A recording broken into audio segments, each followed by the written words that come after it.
बिस्मिल्लाहिर्रहमानिर्रहीम। वलिहादा ला यसिहु अन युअतिक al-ग़ासिब थुम्मा युअद्दी az-ज़मान वला अन युअतिक al-मुश्तरी वल-ख़ियारु लिल-बायि थुम्मा युजीज़ु al-बायि'ु ज़ालिका वकज़ा ला यसिहु बै'ु al-मुश्तरी मिन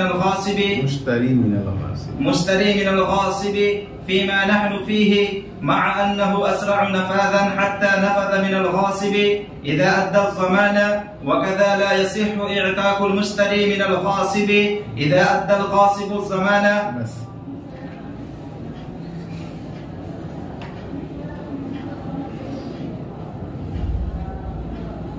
हज़रत इमाम मोहम्मद रहमतुल्लाह अलैह का मसलक ये है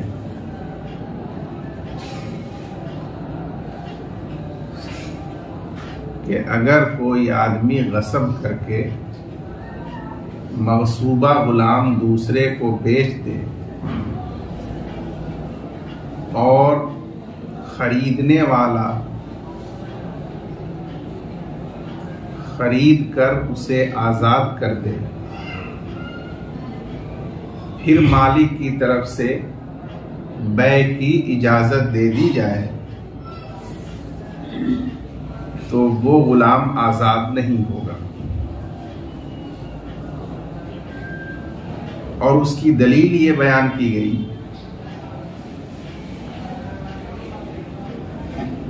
कि आज़ाद करते वक्त मुश्तरी को गुलाम पर कामिल मिल्कियत नहीं है, हालांकि हदीस की रोशनी में आज़ादी सही होने के लिए कामिल मिल्कियत ज़रूरी है, शर्त है।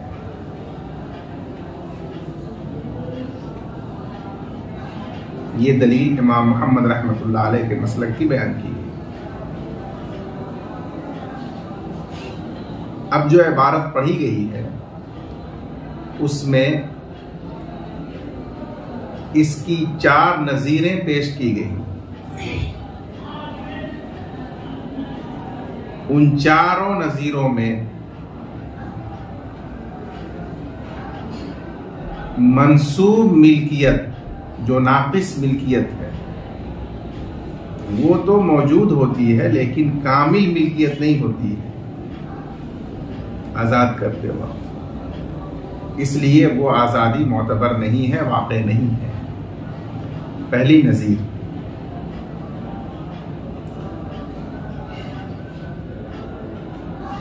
ये बयान की गई कि गासिब ने गुलाम को गस्ब करने के बाद खुद आज़ाद कर दिया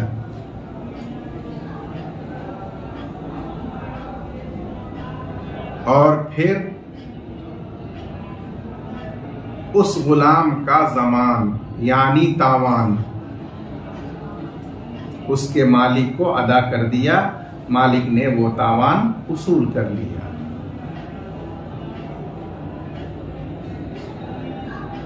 तो इस सूरत में गासिब की आज़ादी मोतबर नहीं होगी, तो गुलाम आज़ाद नहीं होगा।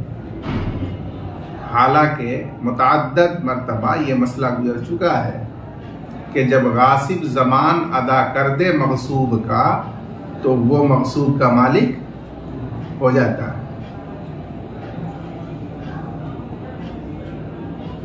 तो इस सूरत में भी जब उसने ज़मान अदा कर दिया तो मग़सूब का मालिक हो गया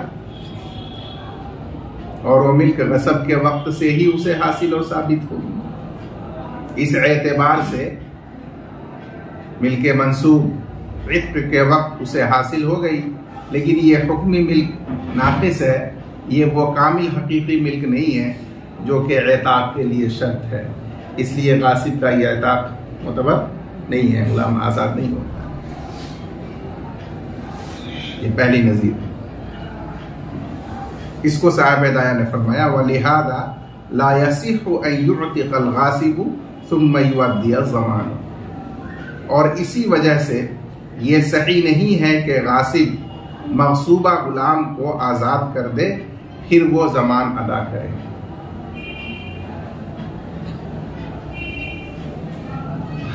दूसरी नज़ीर ये है कि किसी ने अपने गुलाम को बेचा अपने लिए खियार की शर्त के साथ, तो बाए का खियार की शर्त लगाना ये रोक देता है मबी में मुश्तरी की मिल्कियत को। लिहाजा इस सूरत में मुश्तरी उस गुलाम का मालिक नहीं हुआ जब तक बाए को खियार हासिल है। अब इसी हालत में मुश्तरी ने कब्जा किया, लिया गुलाम को और आजाद कर दिया, तो ये आजादी ऐसी हालत में हुई कि वो मालिक नहीं था। बाद में मुद्दते खियार के अंदर बाए ने बै की इजाजत दे दी, तो इजाजत मिलने के बाद तो मुश्तरी की मिल्क साबित हो गई उस पर, गुलाम पर, और वो बै के वक्त से ही साबित होती है हुक्मन। तो यहां भी हुक्म मिल्क यानी मिल्क मंसूब हासिल हुई उसको, लेकिन ये वो हकीकी कामिल मिल्क नहीं है जो एताक की शर्त। इसलिए इस सूरत में भी वो मुश्तरी का एताक मुतबर नहीं है, गुलाम आजाद नहीं होगा। वला अय्युतिकल मुश्तरी वल खियार लिल बायई सुम्मा युजीजुल बायउ ज़ालिका, और न ये सही है कि मुश्तरी खरीदने के बाद गुलाम को आजाद कर दे, दरा हाले के खियार बाए के लिए साबित हो बै में, फिर मुद्दत खियार के अंदर बाए उस बै की इजाजत दे दे।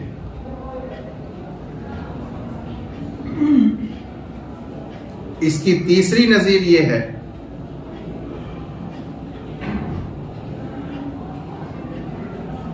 कि गासिब ने गुलाम किसी का गसब करके बेच दिया, मुश्तरी ने उसको खरीद लिया, फिर मुश्तरी ने उसको किसी तीसरे के हाथ से बेच दिया, और उसके बाद असल मालिक ने बैए अव्वल की इजाजत दे दी गासिब की बै।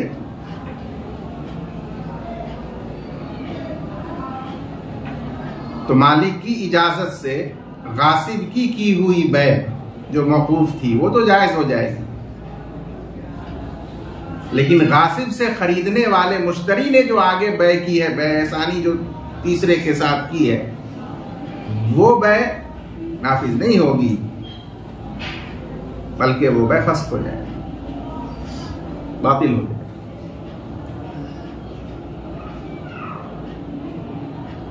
साहिब हिदाया फरमाते हैं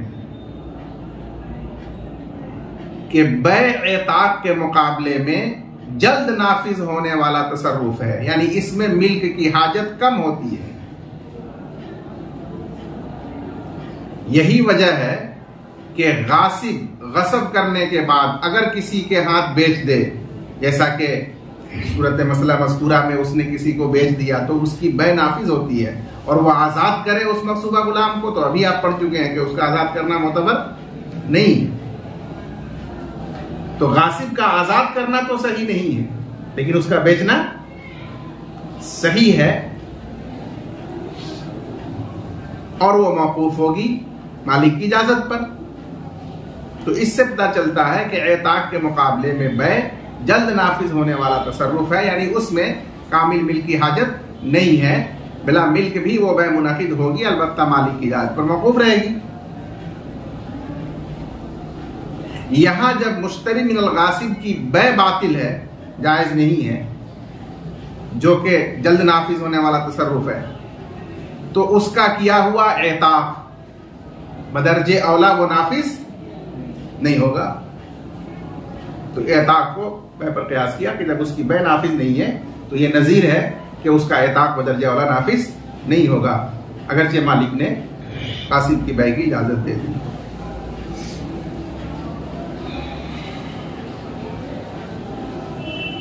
और इसकी चौथी नजीर ये बयान फरमाई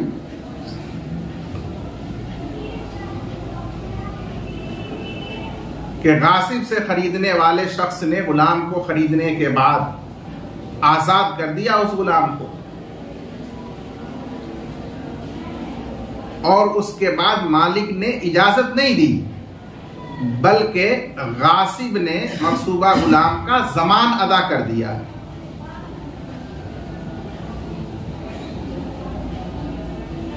तो जमान अदा करने से ये गासिब खुद मालिक हो गया उसका, इसलिए उसकी बै तो सही हो गई।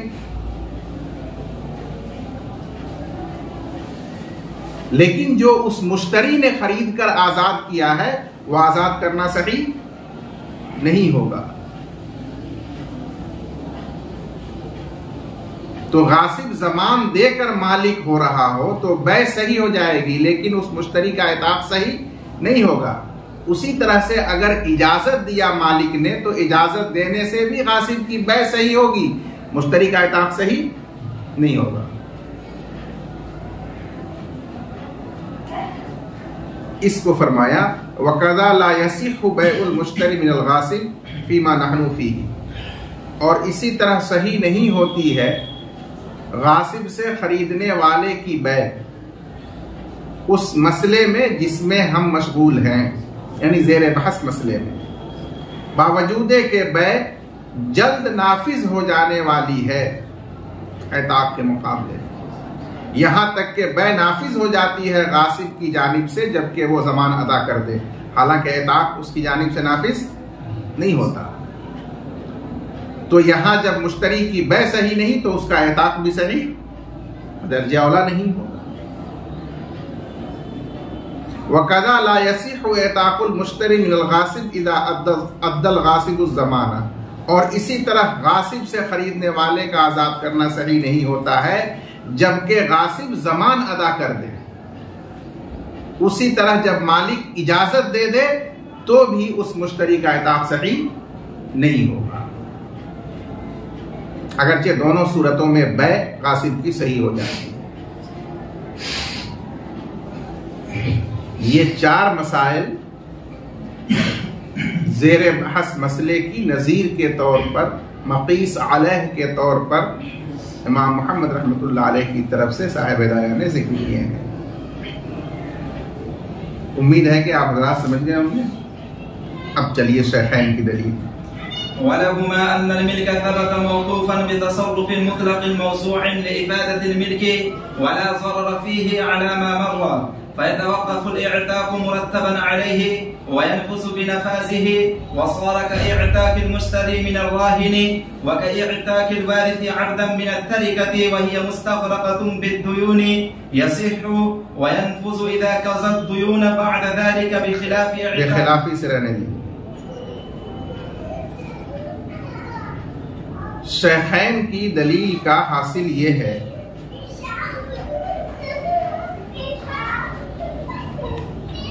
कि जब गासिब से गुलाम को मुश्तरी ने खरीद लिया तो ये खरीदना ऐसा तसर्रुफ है जो मुतलक अनिश शर्त है, क्योंकि इसमें कोई शर्त ख्यार की नहीं लगाई है न बाय ने न, और ये बै का तसर्रुफ शरान वज़ा किया गया है, यानी शरान इसको मुकर्रर किया गया है मिल्कियत ही का फायदा देने के लिए।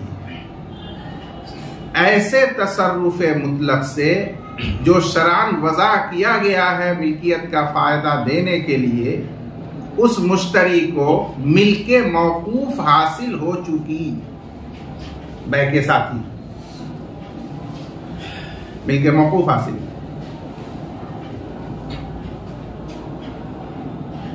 और इस तसर्रुफ में मालिक का कोई नुकसान भी नहीं है, जैसा कि आप पीछे पढ़ चुके हैं, बल्कि उसका तो फायदा ही है कि वो बहुत सारी जहमतों से, परेशानियों से बच गया।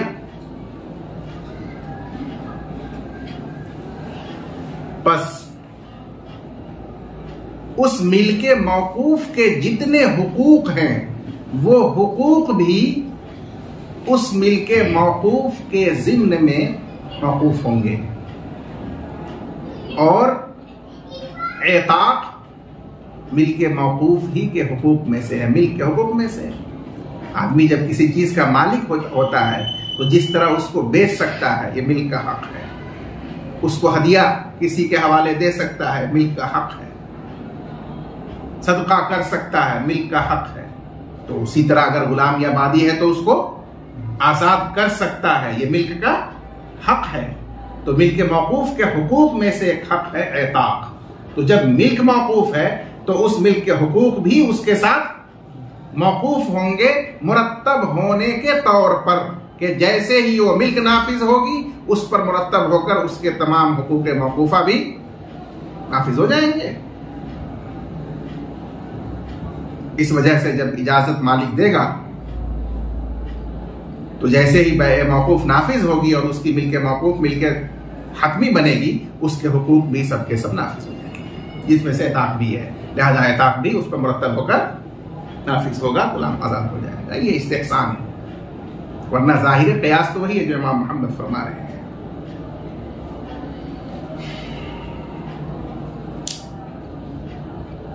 इसको साहब हिदाया ने फरमाया वलहुमा अन्नल मिल्क सबता मौकूफन, और शेखैन की दलील यह है कि मुश्तरी की मिल्कियत साबित हुई, हासिल हुई है मौकूफ, यानी उसे मिल्क मौकूफ हासिल हुई है, साबित हुई है। किस सबब से? बेतसर्रुफिन, ऐसे तसर्रुफ के सबब से, मुराद बै है, ऐसे तसर्रुफ की सबब से जो मुतलक है शर्त से, यानी उसमें कोई शर्त लगी हुई नहीं है ख्यार की, जो शरअन वज़ा किया गया है मिल्कियत का फायदा देने के लिए, मुफीद मिल्क होने के लिए। वला ज़रर फ़ीही, और उसमें मालिक का कोई नुकसान या किसी फरीक का कोई नुकसान नहीं है, बल्कि मुफीद है वो। अलामा मर्रा, जैसा कि शुरू फसल में गुजर चुका कि इसमें किसी का ज़रर नहीं है, फायदा ही है।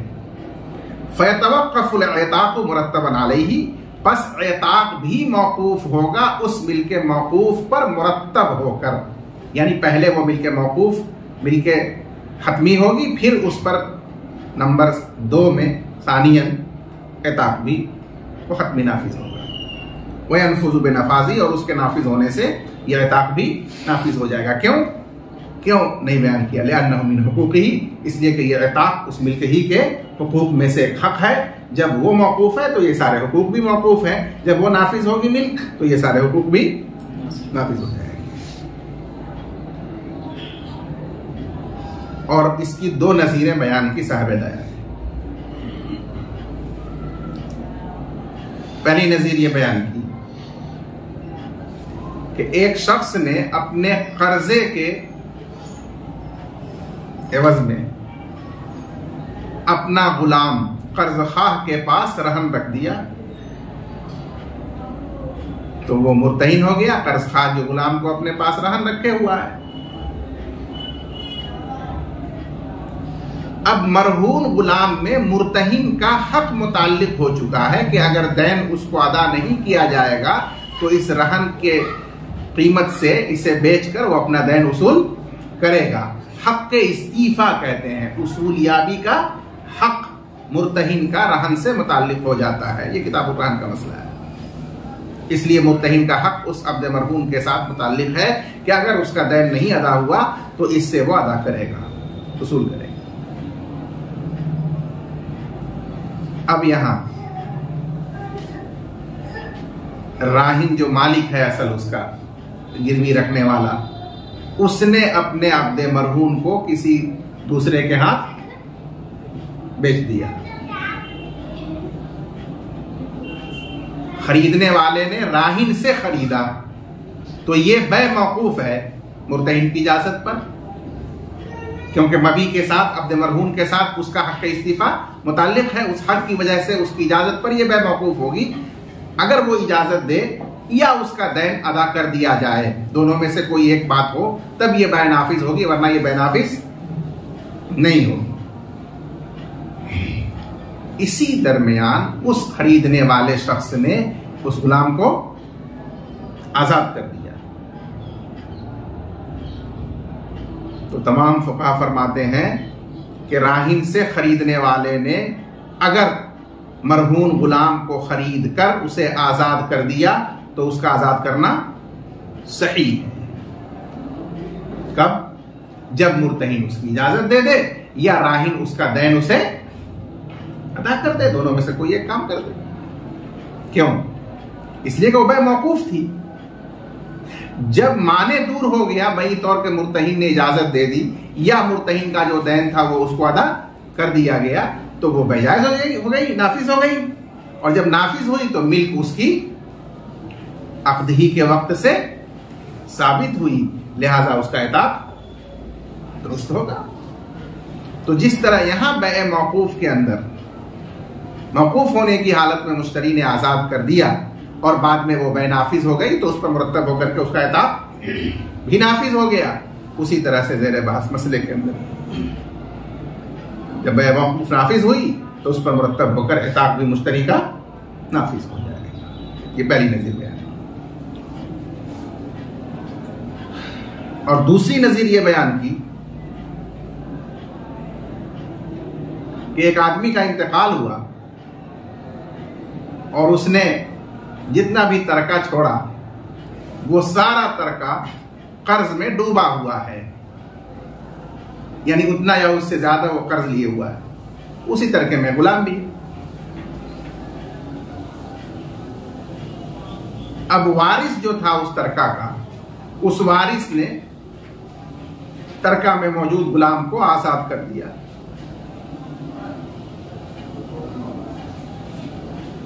तो अभी ये आजाद करना मौकूफ रहेगा अदायत दुयून पर,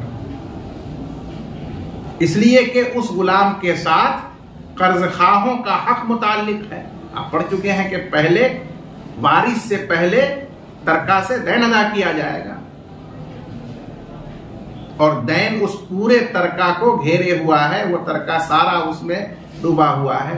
तो उस गुलाम में भी मुताल्लिक है कर्ज खाहों का हक, दैन, और इसने आजाद कर दिया वारिस ने, तो गैर के हक के मुताल्लिक होने की वजह से यह आजाद करना मौकूफ होगा।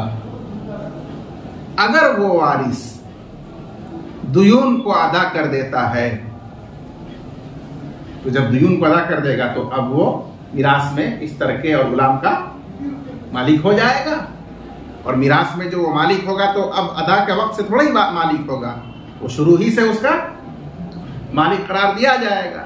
तो अब जाहिर होगा कि जब उसने आजाद किया है तो वो उसका हुक्मन मालिक है, इसलिए अब उसका आजाद करना नाफिज हो जाएगा।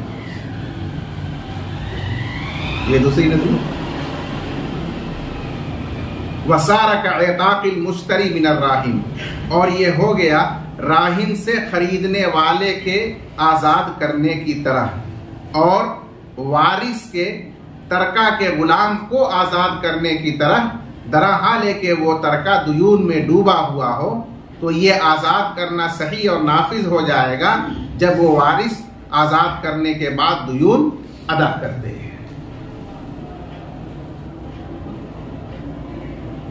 ठीक है, चलिए।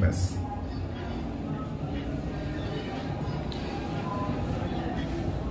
बेखिलाफी से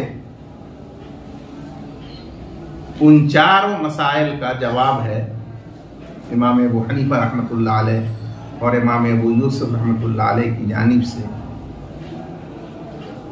जिनको नज़ीर के तौर पर इमाम मोहम्मद की तरफ से पेश किया गया।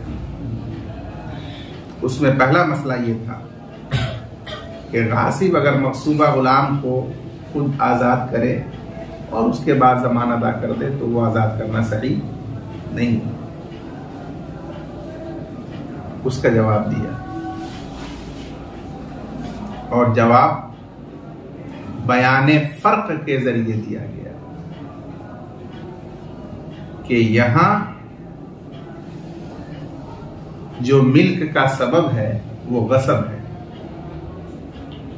जब आदमी गसब के बाद ज़मान अदा कर देता है तो मकसूब का वो गासिब मालिक हो जाता है गसब के सबब से। हालांकि गसब जरूरतन मिल्क का सबब इस सूरत में बनता है, वो शरअन मुफीद मिल्क होने के लिए वज़ा नहीं किया गया, तो बल्कि जुर्म है, गुनाह है। लेकिन चूंकि एक आदमी की मिल्कियत में असल और बदल दोनों जमा नहीं हो सकते, तो इस जरूरत की वजह से जब उसने जमान यानी बदल दे दिया तो वो मालिक होता है और सबको उसका सबब मिल्क मान लिया जाता है। शरअन ये बाकायदा इफादे मिल्क के लिए बै व शिरा की तरह नहीं बनाया गया कि ये गसब सबब बनेगा मिल्कियत का। बरखिलाफ बै के कि जब गासिब से मुश्तरी ने खरीदा है तो वो बै ऐसा तसर्रुफ है जो वज़ा किया गया है शरअन इफादे मिल्क के लिए, तो इसलिए उससे जो मिल्क साबित होगी वो हकीकत मिल्क होगी, अगरचे मौकूफ है, क्योंकि वो बाकायदा उसके लिए मौजू सबब से साबित हो रही है। और गसब से जो मिल्क साबित होगी वो हुक्म मिल्क होगी, मिल्क जरूरी होगी, इसलिए कि वो इफादे मिल्क के लिए बाकायदा मौजू शरअन नहीं है। इस फर्क की वजह से हमने कहा कि गासिब का एताक सही नहीं है, क्योंकि उसके लिए हकीकत मिल्क चाहिए हदीस की वजह से। लेकिन मुश्तरी का एताक सही है, क्योंकि वो बै के जरिए हकीकत मिल्क हासिल की। वो आए अच्छे वो मौकूफ थी, लेकिन बाद में इजाजत के बाद वो खत्म हो गई तो हकीकत मिल्क हो गई, वो काफी है एताक।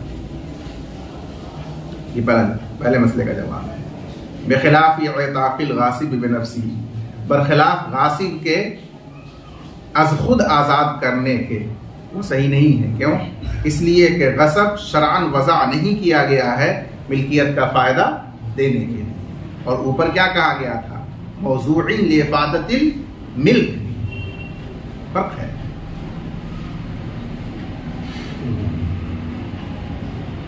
दूसरा मसला यह था कि बाय ने अपने लिए खियार की शर्त लगाकर गुलाम को बेचा, मुश्तरी ने खरीद लिया और आज़ाद कर दिया।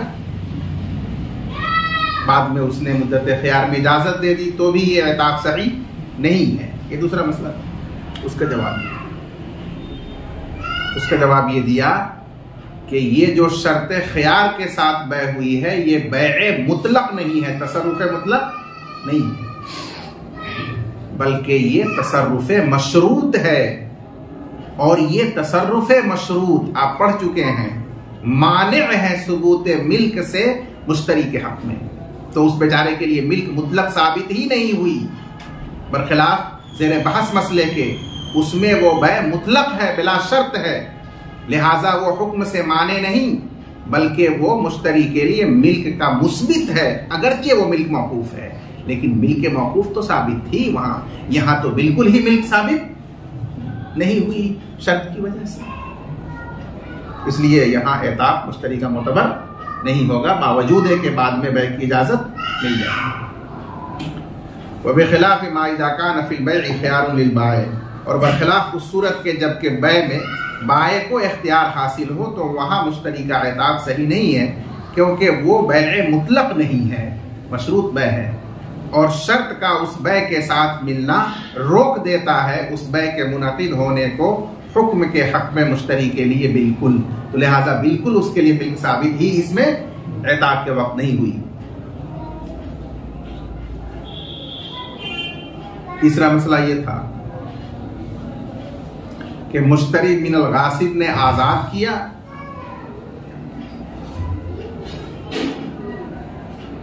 तो ये ऐसा ही है जैसा कि उसने बेचा, और वो अगर बेच दे तो ये मसला आप जानते हैं कि उसकी बै मालिक की इजाजत के बाद भी नाफिज नहीं होती, बातिल होती। तो उसी तरह उसका एताक भी बातिल है, इजाजत के बाद भी वो नाफिज नहीं होता। उसका जवाब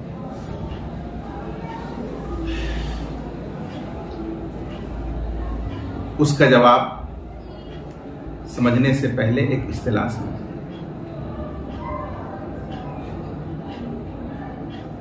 बैए मौकूफ के बाद जो मुश्तरी को मिल्क हासिल हुई है वो मिल्क मौकूफ है, यह आप समझ चुके, जान चुके।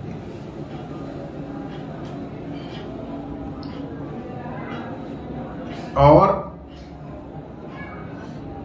मिल्क मौकूफ के मुकाबले में जो फौरी मिल्क हासिल होती है उसको मिल्क बात कहते हैं। मिल्क बात का मतलब कतई फौरी मिल्क, वो किसी की जायद पर मौकूफ नहीं है, वो कतई है और फौरी साबित है, वो मिल्क बात है। अब आप खुद ये बताइए कि मिल्क मौकूफ जो किसी की इजाजत पर मुअल्लक है और मिल्क बात हतमी मिल्क जो फौरी साबित है, क्या दोनों मुसावी है दर्जे में? नहीं। इसमें कवी कौन है? मिल्क बात, और ये मिल्क मौकूफ ज़ईफ है। अब क्या महल्ले वाहिद में, एक ही मबी में, एक ही महल में ये दोनों मिल्क जमा हो सकती है? नहीं हो सकती। ये जब आप समझ गए तो अब ये समझिए कि गासिब ने गसब करके उसको बेचा, मुश्तरी ने उसको खरीद लिया, ये हुई बैए अव्वल। उसके बाद फिर उस मुश्तरी ने उसको बेच दिया, यही ना मसला है, ये बैए सानी। तो अब यहां जब मालिक इजाजत देगा तो मुरत्तब तरतीबवार ना मिल्क नाफिज होती जाएगी, तरतीबवार ना होगी। तो जब मालिक ने इजाजत दी तो गासिब की हुई बै नाफिज हो गई और उसके मुश्तरी की मिल्क बात हो गई, यानी कतई हतमी मिल्क उसको साबित हो गई। हाल यह है कि उसी आन और उसी लम्हे में, उसी महल के अंदर उसके मुश्तरी को, मुश्तरी सानी को मिल्क मौकूफ हासिल है। अब महल्ले वाहिद में, आने वाहिद में एक मिल्क बात और दूसरे की मिल्क मौकूफ जमा हो रही है। इसका नतीजा ये होगा कि ये मिल्क बात उस मिल्क मौकूफ को बातिल कर देगी, मुस्तरद कर देगी, बाकी नहीं रहने देगी उसके अंदर। और जब वो मिल्क मौकूफ मुस्तरद और बातिल हो गई इसके तारी होने से, तो अब इस लायक ही नहीं बची कि उसको इजाजत मुअस्सिर हो, उसको इजाजत लाहिक हो। क्योंकि इजाजत तो लाहिक उसी को ना होती है जो मौजूद और बाकी हो। यहां तो वो खत्म हो गई जैसे ही मिल के बाद उस पर तारीफ हुई इजाजत से, इसलिए वो बै इस लायक नहीं होती कि इजाजत से जायज हो सके। बरखिलाफ एताक के, एताक ये तमलीक नहीं है, वो इस्कात है, मिल को साकित करना है, जायल करना है। इसलिए वो इस्कात और एताक वो इस मिल्क के हुकूक में से है, वो मिल्क सानी नहीं है। लिहाजा वो भी मौकूफ है इस मिल्क के साथ। जब ये मिल्क बात होगी यानी नाफिज होगी तो वो एताक भी जो उसके हुकूक में से है वो उस पर मुरत्तब होकर नाफिज होगा। वह बेखिलाफिल मुश्तरी मिनल गासिब इज़ा बाअ, और बरखिलाफ गासिब से खरीदने वाले के जब वो बेच दे किसी के हाथ तो बै नाफिज नहीं होगी इजाजत से। लिअन्न बिल इजाजती यसबुतु लिल बायई मिल्कुन बातुन, इसलिए कि इजाजत देने की वजह से बाय के लिए, बाय से मुराद मुश्तरी अव्वल जो गासिब से खरीदे हुआ है, तो गासिब से खरीदने के एतबार से तो वो मुश्तरी है, लेकिन फिर वो बेचे हुआ है ना दूसरे के हाथ, तो इस लिहाज से क्या है, वो बाय है, ये गासिब नहीं है, पहला बाय नहीं है। बीच वाला आदमी मुराद है जो मुश्तरी है, मिन वजिन, और मिन वजिन बाय है। उसके लिए जो मिल्क मौकूफ थी अब वो मिल्क बाद साबित हो जाएगी इजाजत से, समझा। फ़इज़ा तरा अला मिल्किन मौकूफिन, बस जब ये मिल्क हतमी तारी होगी मिल्क मौकूफ पर महल्ले वाहिद के अंदर आने वाहिद में, तो अब तला उस कमजोर मिल्क को बातिल कर देगी। अब इस लायक नहीं बचेगी कि उसको इजाजत लाहिक हो सके, उसको इजाजत मुअस्सिर हो सके। इसलिए वो बै सही नहीं होगी। बाकी बरखिलाफ एताक के, एताक तमलीक नहीं है बल्कि वो तो इसकात है और मिलके मौकूफ के हुकूक में से है। तो जब वो बात और नाफिज होगी तो उसके हुकूक में से जो एताक है वो भी बात और नाफिज हो जाएगा। ये फर्क है। चौथा मसला ये था कि गासिब से खरीदने वाले ने आजाद कर दिया गुलाम खरीद कर, और गासिब को इजाजत नहीं मिली बै की, बल्कि गासिब ने उसके बाद जमान अदा कर दिया जिसकी वजह से वो मालिक बन गया। तो इमाम मोहम्मद की तरफ से इस मसले को पेश करते हुए कहा गया कि ये एताक भी नाफिज नहीं होगा। हमारे मुसन्निफ फरमाते हैं कि ये हुक्म ममनू है, हमें मुसल्लम नहीं, क्योंकि इस मसले में असह कौल के मुताबिक मुश्तरी का एताक नाफिज हो जाएगा। जैसा कि हमारे अहनाफ में से एक मशहूर फकीह गुजरे हैं हिलाल रहिमहुल्लाह, जिन्होंने अल इस्आफ के नाम से वक्फ के मौजू पर बहुत मुफस्सल उम्दा किताब लिखी है। उसमें उन्होंने सराहत की है कि इस सूरत के अंदर उस मुश्तरी का एताक नाफिज होगा। जब नाफिज होगा तो ये मसला तो हमारी नजीर है कि जिस तरह वो जमान अदा कर दे और मालिक बन जाए तो उस सूरत में मुश्तरी का एताक नाफिज होता है असह कौल के मुताबिक। तो उसी तरह अगर वो मालिक इजाजत दे दे तो उस सूरत में भी उसका एताक नाफिज होगा। तो चौथे मसले का जो जवाब है वो मुमानात के तरीके पर है कि आपने जो मसले का हुक्म बयान किया कि एताक नाफिज इस सूरत में नहीं होता, यह हमें तस्लीम नहीं है, बल्कि असह कौल के मुताबिक इस सूरत में तो एताक नाफिज होता है। बस ये हमारी नजीर है, हमारी दलील है। वाम्मा इदा अद्दल गासिब ज़माना, और बहरहाल जब गासिब ज़मान अदा कर दे तो उससे मुश्तरी, उससे खरीदने वाले का आज़ाद करना नाफिज हो जाता है। तो इसी तरह जब इजाज़त मालिक दे दे तो भी उसका एताक नाफिज हो जाएगा। ये हमारी नज़ीर और दलील है। कज़ा ज़करहु हिलाल, इसी तरह इस मसले को हिलाल रहिमहुल्लाह ने जिक्र किया है और यही इसमें असह कौल है। लिहाजा आपने जो कहा कि एताक नाफिज नहीं होगा वो हमें तस्लीम नहीं है, हम उसको मना करते हैं। ये जवाब अला सबीलिल मुमानात है। और इससे पहले जो 3 जवाब दिए गए वो बयान फर्क से दिए गए।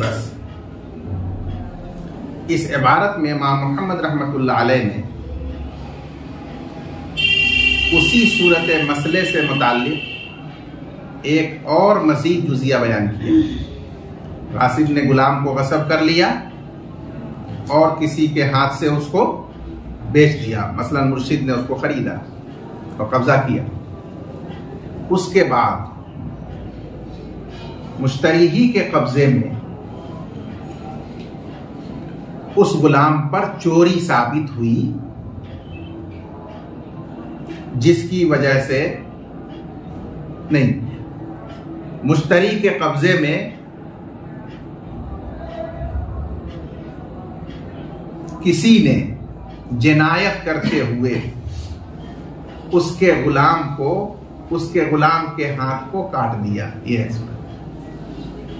मुश्तरी के कब्जे में किसी आदमी ने उसके गुलाम पर जिनायत करते हुए उसका हाथ काट दिया। तो हाथ काटना ये निस्फे आदमी के तलफ करने की तरह है। तो आजाद में उसकी वजह से निस्फे दियत तावान में वाजिब होती है और गुलाम में निस्फे कीमत तावान में वाजिब होगी।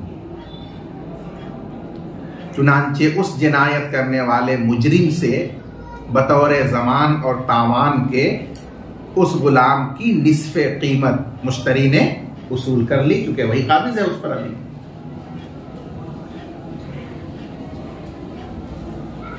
ये हो जाने के बाद जो असल मालिक था गुलाम का जिससे गसब किया गया, उसने बै की इजाजत दे दी। सुम्मा इजाजत बया। तो जब बै की इजाजत दे दी तो गासिब ने जो बै की थी मौकूफ वो नाफिज हो गई। जब नाफिज हो गई तो मिल्क बात हतमी अब मुश्तरी को हासिल हो गई बै ही के वक्त से। तो बस जाहिर हुआ कि ये हाथ काटा गया उसी की मिल्क में, लिहाजा उसका जो तावान है उस तावान का भी वही मालिक और मुस्तहिक होगा। मुश्तरी उस तावान का मालिक होगा। ये बात शेखैन भी कबूल करते हैं और ये इमाम मोहम्मद भी कबूल करते हैं।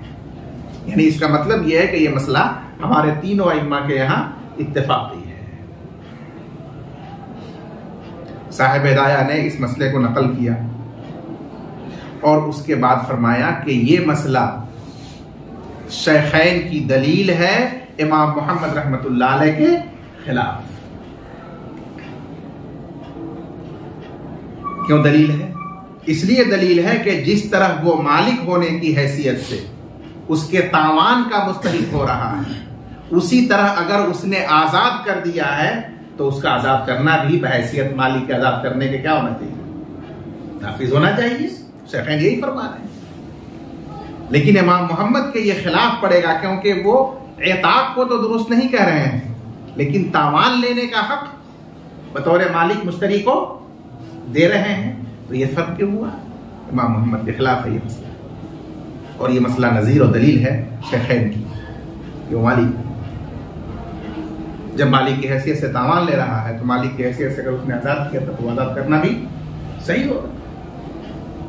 फिर साहिब हिदाया ने इमाम मोहम्मद रहमतुल्लाह अलैह की तरफ से इसका जवाब भी लिखा है और जवाब का हासिल यह है कि एताक में और तावान में फर्क है।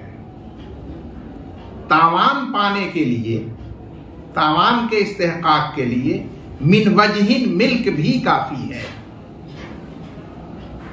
मिल्क नाकिस भी काफी है। किसी को अगर मिन वजहिन भी मिल्कियत हासिल है, किसी दर्जे में भी हासिल है, तो वो तावान अपने ममलूक का ले सकता है। लेकिन एताक के लिए कामिल मिल्कियत मिन कुल्ले वजहिन मिल्कियत शर्त है हदीस शरीफ की वजह से कि ला इत्क़ फ़ीमा ला यमलिकु इब्ने आदम। उस हदीस की वजह से एताक के लिए मिल्क कामिल शर्त है। ये फर्क बयान किया। अब हमने सवाल किया कि हजरत ये आपने कहां से निकाला उसूल कि तावान के लिए मिन वजहिन मिल्क भी काफी है? तो इमाम मोहम्मद ने फरमाया कि हमने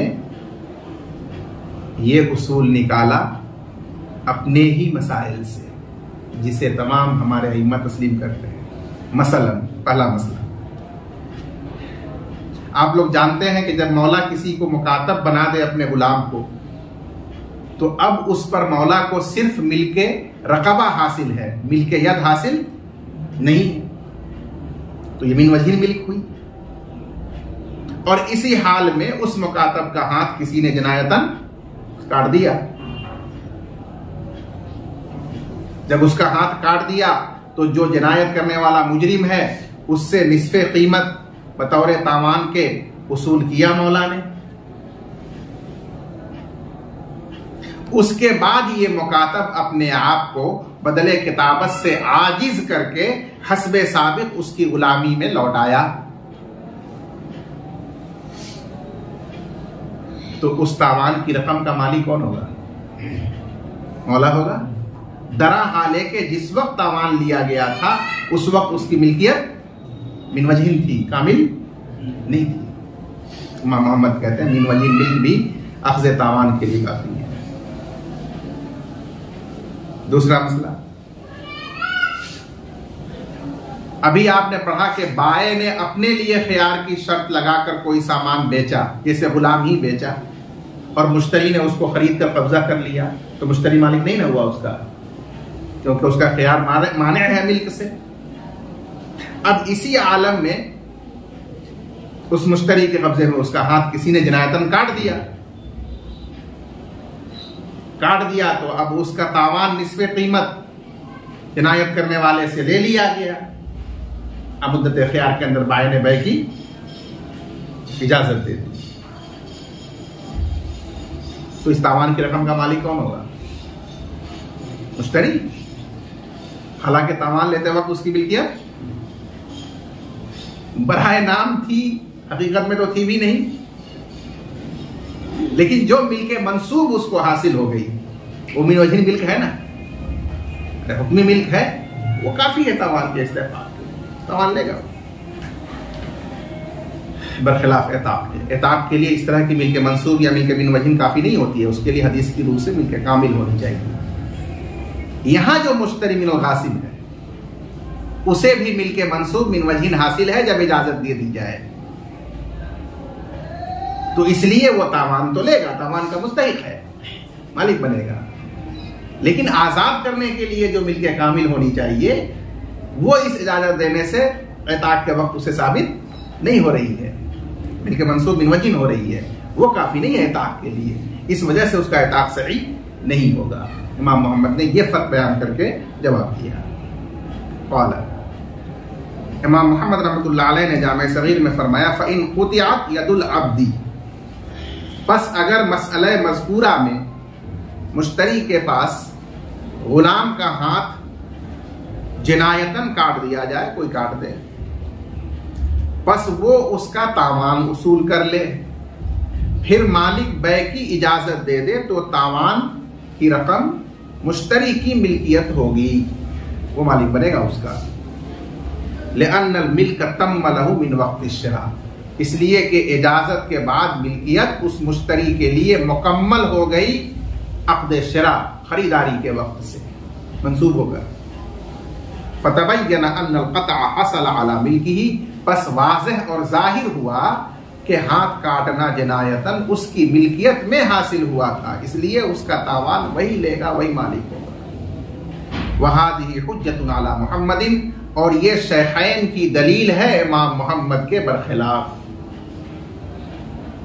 वल उज़्रु लहू, और उनकी तरफ से जवाब ये है, तर्जुमा उज़्र का, इमाम मोहम्मद रहमतुल्लाह अलैह की तरफ से जवाब ये है कि मिल्क मिन वजहिन काफी होती है तावान के इस्तेहकाक के लिए। जैसे मुकातब जब उसका हाथ जनायतन काटा जाए और मौला तावान ले ले, फिर वो सुमरुद्दा, फिर वो वापस किया जाए गुलामी में, यानी खुद को किताबत से आजिज करके अपने आप को गुलामी में लौटा दे, तो वो तावान मौला की मिल्कियत होगा। हालांकि जिस वक्त हाथ काटा गया था उसका सबब पाया गया मिन वजहिन की, काफी है।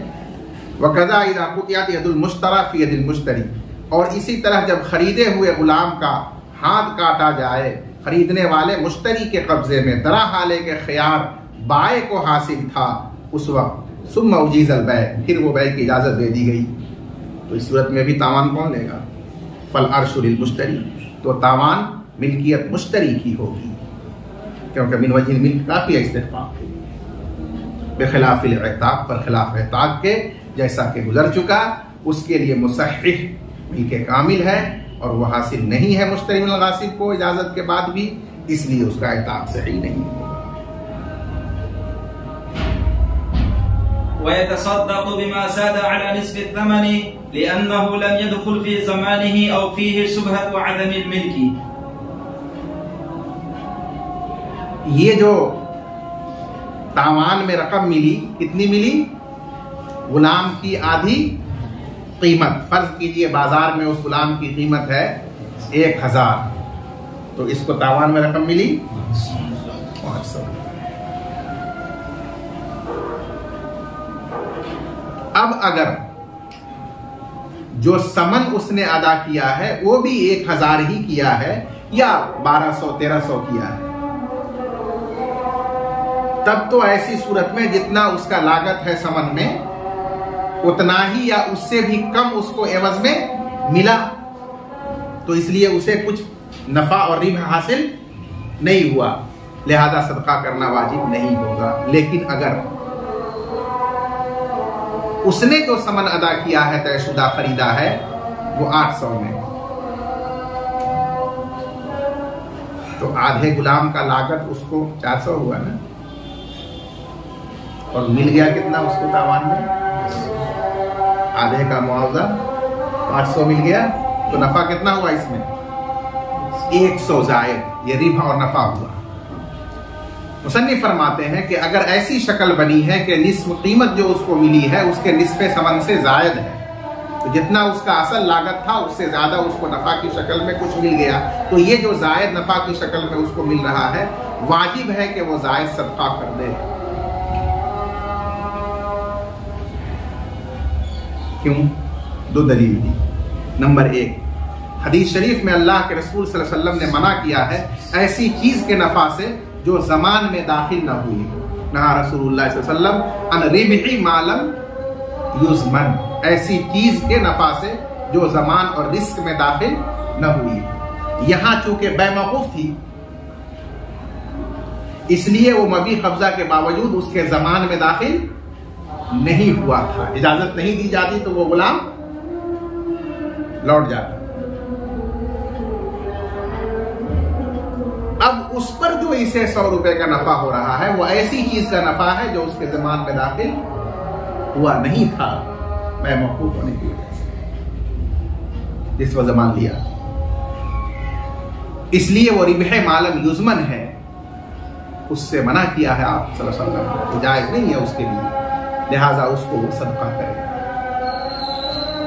और निस्फ़े समन के बकद्र जो ज़मान की रकम होगी वो उसकी लागत का मुसावी एवज है, वो उसके लिए जायज और हलाल है, उसको इस्तेमाल।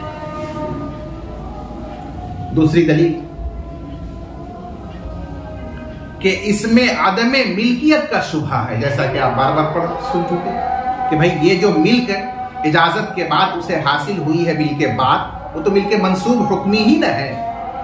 खालिस मिल्कियत जैसा कि अक्द कर लेने से फौरन साबित हो जाती है हतमी, वैसी तो नहीं है।